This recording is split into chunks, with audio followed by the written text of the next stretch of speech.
Thank you, Sarah. I'm going to read from the first part of the introduction to the Remembering and then read one of the essays that it collects. This isn't the book I meant to write, but apparently it's the one I was meant to write. Between January 2018 and August 2019, I lost my mother, my father, and a job that I had enjoyed for more than a decade. A few months after that, the entire world hunkered down through a once-in-a-century global pandemic. Writers have a word for a series of events like this: material. Mom and Dad were naturally huge figures in my life. Mom was a writer with 25 published books in her lifetime, a formidable creative force with a mercurial nature and a flair for melodrama, a loving and supportive single parent and mentor who also checked out on me at key junctures. Dad was an architect, a builder influenced by the destruction he witnessed driving a U.S. Army Jeep through Berlin in fall 1945. A kind but often anxious man who disappeared from my life for 20 years after my parents divorced, and who I only really came to know in the closing chapter of his life. Mom's death in January 2018 left me dumbstruck. We had sensed the moment approaching for months, but there's only so much grieving you can do ahead of time. In the days after her passing, I struggled to process the experience and couldn't conceive of how I might write about it. And then I did. That essay was the seed from which this book grew. Over the months that followed, a dozen more blossomed from the wreckage, raw and personal writing that felt at once uncomfortable and liberating.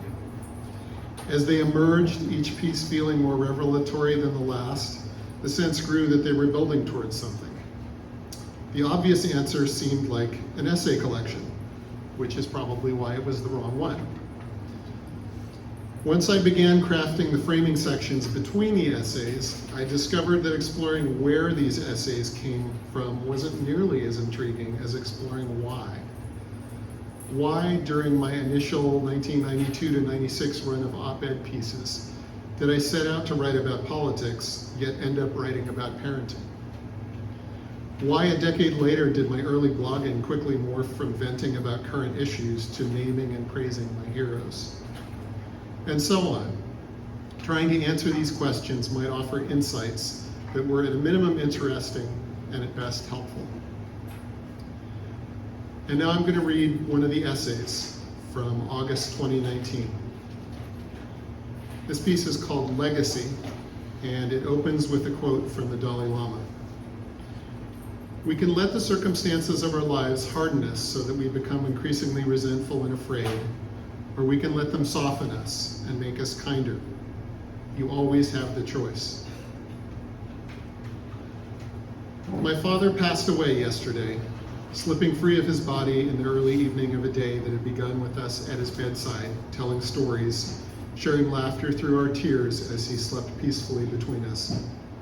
Dad was 95 and lived a remarkable life, from military service in World War II to a long career as an architect and planner, and 2 marriages that produced 5 sons, 10 grandchildren, and 12 great-grandchildren.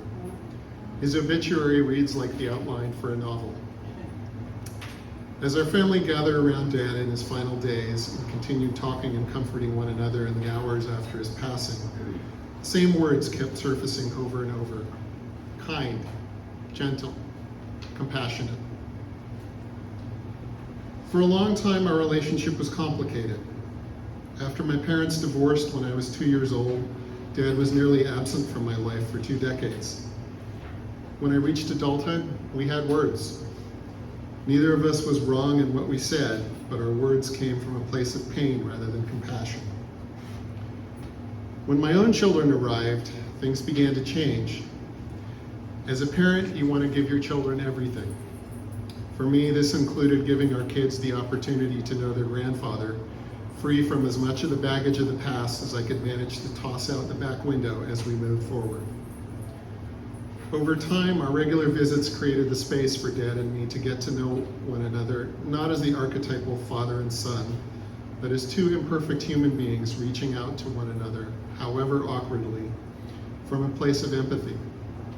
We didn't heal our relationship so much as we created it, moment by moment, quietly passing the raw clay back and forth between us as we molded it into something new. The last 5 years of Dad's life were, by his own testimony, among the happiest. He was able to live in his own home, tended by a wonderful caregiver, and visited frequently by family.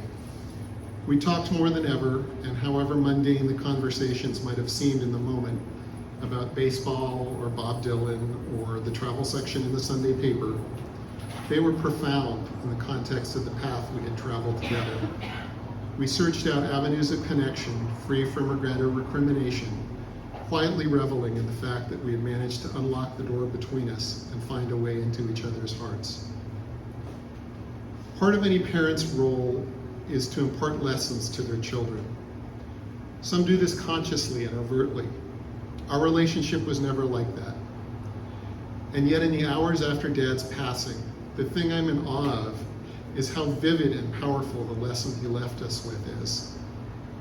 5 years ago, I made the quote that opened this piece, my wallpaper on my computer at work.